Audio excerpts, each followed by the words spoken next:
कोकणातलं पहिलं सुसज्ज shopping centre Mahalakshmi Tathastu garments and apparels, ladies and men's garment, wedding cloth उपलब्ध. Mahalakshmi Tathastu garments and apparels, Aditya business centre, Gandhi Chowk, Sawantwadi.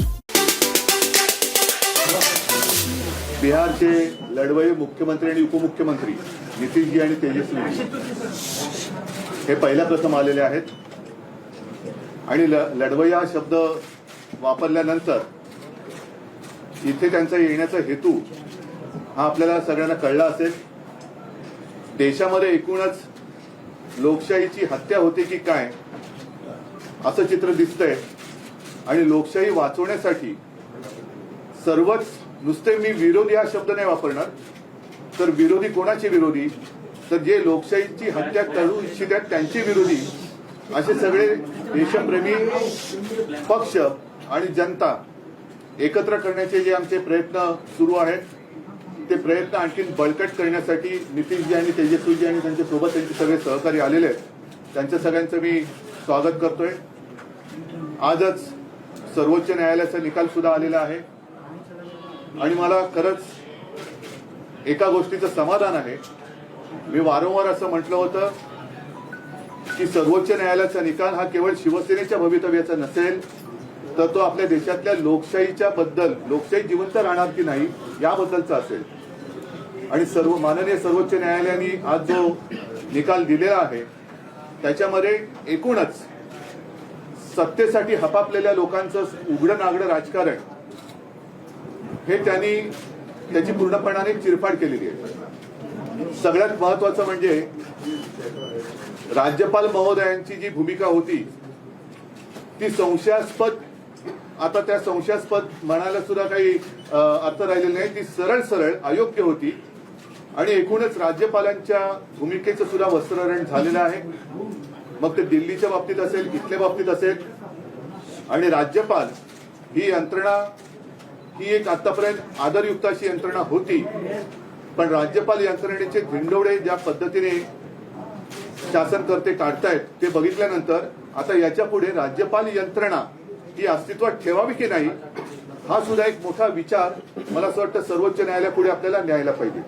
तूर्त सर्वोच्च न्यायालयाने जो निकाल दिलेला आहे त्याच्यामध्ये राज्यपालांना अधिवेशन बोलवण्याचा अधिकार नव्हता, त्यांनी बोलवण्याची गरज नव्हती वगैरे वगैरे सगळे आता आपण डिटेलमध्ये गेल्यानंतर कळेल. पण अपात्रतेचा निर्णय हा त्यांनी अध्यक्षांवरती जरी सोपवला असला तरी पक्षादेश हा त्यावेळेचा जो पक्ष म्हणजे माझी शिवसेना त्या शिवसेनेचाच राहील. आता अध्यक्ष महोदयांना सुद्धा याच्यामध्ये वेळ न काढता लवकरात लवकर निर्णय घ्यावा याच्यासाठी आम्ही आता मागणी तर करूच. मी असेल तो कदाचित आमच्या घराण्याचा गुण किंवा दोष असेल, पण मी जे आता म्हटलं की ज्या घरानी, ज्या पक्षांनी ज्यांना सगळं काही दिलं, सगळं काही घेऊन सुद्धा जे माझ्या पाठीत वार करायला निघाले त्यांनी माझ्यावरती अविश्वास आणावा हे मला काही पटलेलं नाही. म्हणजे एक स्वतः गद्दार, त्यांनी विश्वासघात त्यांनी केला. विश्वासघात करणाऱ्यांकडून मला जर विश्वासदर्शक ठराव, अविश्वासदर्शक ठरावाबद्दल विचारलं जात असेल तर ते अयोग्य आहे.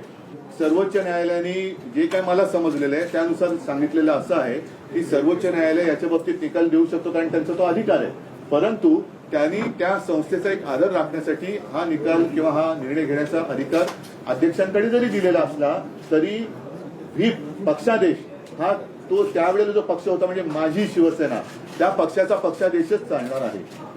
त्याच्यामुळे हा सगळ्यात महत्वाचा निर्णय सुप्रीम कोर्टाने दिलेला आहे. त्याचबरोबरीने निवडणूक आयोगावरती सुद्धा ताशेरे मारलेले आहेत, राज्यपालांवरती ताशेरे ओढलेले आहेत. एकूणच हे चापकाचे फटकारे जर जे तिकडे खुर्चीत बसलेले आहेत ते निर्डावलेले नसले तर त्यांना पुरेसे आहेत आणि त्यानुसार आता तरी त्यांनी सुधारण्याची आवश्यकता आहे. नाही, उद्धवजी स्ट्रेट प्रश्न आहे की मुख्यमंत्र्यांनी, विद्यमान मुख्यमंत्र्यांनी राजीनामा द्यावा नैतिकतेच्या आधार अशी तुमची ठोस माझी, जसं मी तुम्हाला म्हटलं की मी एक नैतिकता, मला असं वाटलं की ज्यांना सगळं काही देऊन सुद्धा हपापलेली लोक ही माझ्यावरती अविश्वास ठराव आणणार आणि त्यांच्या हपापलेपणाने मी पुरेसा पडू शकत नाही कारण आणखीन काय देणार. तर अशा लोकांनी माझ्यावरती अविश्वास ठराव दाखवणं हे मला मंजूर नव्हतंच, ते मंजूर नाही, मी कदापि ते मान्य करणार नाही. म्हणून मी राजीनामा दिला.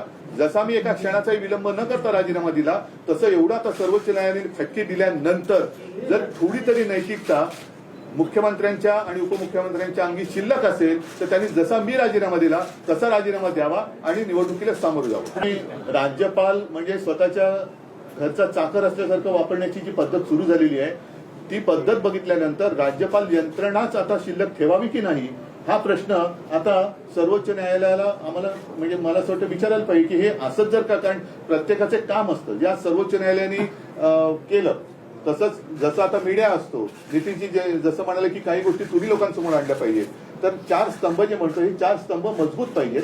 त्याच्यापैकी जर का एका स्तंभाला वाढवी लागली असेल तर त्या स्तंभाचं रिपेअरिंग हे करणं गरजेचं आहे. अजिबात नाही. अपात्रतेचा निर्णय हा त्यांना ठरवायचा आहे पण जे मी समजलं त्याच्याप्रमाणे त्यांनी फुटीरांचा व्हीप नामंजूर केलेला आहे सर्वोच्च न्यायालयाने. त्याच्यामुळे माझ्या शिवसेनेचाच व्हीप लागू होणार. राज्यपाल भगतसिंह कोश्यारी यांच्यावरही कारवाई झाली पाहिजे असं तुमचं म्हणणं आहे का? बिलकुल आहे. कारण नाहीतर ही प्रथा आणि हा पायंडा पडेल की त्यावेळेला राज्यपाल म्हणजे नाही तर राज्यपाल काय, राज्यपाल ही संस्था म्हटल्यानंतर ती काय कॉम्प्युटर नाहीये. त्या व्यक्तीच्या जर का त्याच्या मर्जीप्रमाणे ती यंत्रणा चालायला लागली तर त्या व्यक्तीला किंवा काय जाब हा विचारला गेला पाहिजे, नाहीतर तो पायंडा पुढे पडेल. प्रत्येक राज्यपाल हेच म्हणतील की आम्हाला काय आमच्या काळात त्यांचे 12 वाजून जायचंय, निकाल येईपर्यंत आम्ही आमच्या घरी पोहोचलेलो असू. आमचं आर्ग्युमेंट हेच आहे की निवडणूक आयोगाचं काम हे निवडणूक आयोगाने त्यांच्या चौकटीत केलं पाहिजे. निवडणूक आयोग म्हणजे ब्रह्मदेव नाहीये, राज्यपाल म्हणजे ब्रह्मदेव तर अजिबातच नाहीये. त्यांना आता राज्यपाल मानायची की नाही, ती संस्थाच ठेवायची की नाही हाच आता एक विचार त्याची चर्चा झाली पाहिजे. पण निवडणूक आयोग हे निवडणुकीपुरतं मर्यादित असतं. मतांच्या टक्केवारीवरती एखाद्या पक्षाला मान्यता देणं, नोंदणी देणं आणि त्याला निवडणूक चिन्ह देणं हे त्यांचं काम असतं. नाव देणं, नाव काढणं हे त्यांचं काम नाही. आम्ही ते मानणार नाही. कारण शिवसेना हे नाव देताना निवडणूक आयोगाची परवानगी घेऊन बाळासाहेबांनी शिवसेनेची स्थापना केलेली नव्हती. त्याच्यामुळे कदापि शिवसेना हे नाव दुसऱ्याला आम्ही घेऊ देणार नाही. तो निवडणूक आयोगाचा घटनाबाह्य अधिकार आहे. कारण नाव, धनुष्यबाण आणि हे त्या मतांच्या टक्केवारीवरती ठरवण्याचा अधिकार कदाचित किंवा निवडणूक आयोगाला आहे. जसं आता काही पक्षांची राष्ट्रीय पक्ष म्हणून मान्यता काढली ते तुम्ही मतांच्या टक्केवारीवरती नोंदणी करू शकाल पण नाव नाही काढू शकत. नाही असं आहे की उद्या मी निवडणूक आयुक्तांचंच नाव बदलून वेगळं काय केलं तर काय होईल, तर त्याच्यामुळे ते माझं शिवसेना नाव नाही काढू शकत नाही आणि आम्ही काढू देणार नाही. आमचे दिवसभरातले सर्व अपडेट्स, ताज्या घडामोडी आणि थेट लाईव्ह पाहण्यासाठी सबस्क्राईब करा, लाईक करा कोकणचं नंबर 1 महा चॅनल कोकण 7 लाईव्हचं YouTube चॅनल.